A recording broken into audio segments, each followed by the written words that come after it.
Load shedding মানেই fan বন্ধ, ঘাম শুরু, আর মনের ভিতরে রাগের ঝড় ওঠে। কিন্তু কারেন্ট না থাকলে কি জীবন থেমে থাকে নাকি? তাই গরম আর অন্ধকারে ঘরে বসে না থেকে আমরা চলে এলাম গাছতলায়। ননদ আর ভাবি মিলে শুরু করে দিলাম সুখ দুঃখের গল্পের আড্ডা। ননদ ভাবির গল্প শুনে তো চাচা শ্বশুর সেই হাসি। কারেন্ট নাই তো কি হয়েছে, পেট তো আর থেমে থাকে না, তাই শাক বাছছি। ফ্রিজে চীনা হাঁস ছিল, ননদ বের করে নিয়ে এসে ভিজিয়ে দিল। আজ সে নিজের হাতে চীনা হাঁসের মাংস রান্না করবে।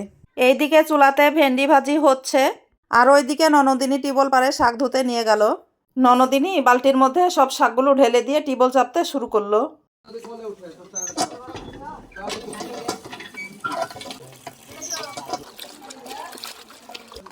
সুন্দর পরিষ্কার করে শাকগুলো ধুয়ে নিল। এদিকে ভেন্ডি ভাজি হয়ে গেছে, এবার শাক চুলার ওপর চাপিয়ে দিল, তাতে দিল কাঁচা মরিচ, লবণ, রসুন দিয়ে ভালোভাবে নেড়ে চেড়ে রান্না করে নিল। শাক ভেন্ডি ভাজি দুইটাই রান্না হয়ে গেছে। এদিকে দাদি শাশুড়ি বসে মাসকালাই ভাঙছে, চাকিতে না একটা ব্যাগের ওপরে। আমি জিজ্ঞাসা করলাম, দাদি এভাবে ভাঙছো কেন? দাদি হেসে বলল, আরামে খেতে চাইলে আগে কষ্ট করতে হয়। সত্যি আগের মানুষ কত কষ্ট করত, এখন তো সব কিছুই প্রায় তৈরি পাওয়া যায়। এরপর দাদি ডালগুলো ঝেড়ে সব পরিষ্কার করে নিল। এবার মাংস রান্না করা হবে, তার জন্য মাংসগুলো সুন্দরভাবে পরিষ্কার করে ধুয়ে নিচ্ছে আমার ননদ। আজকের মাংসটা আমার ননদ রান্না করছে।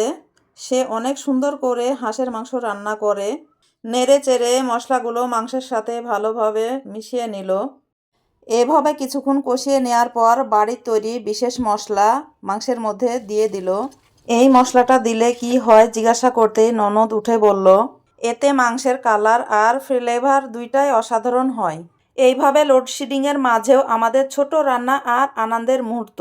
ভিডিওটি কেমন লাগলো জানাতে ভুলবেন না, আর ফলো শেয়ার করে পাশে থাকবেন।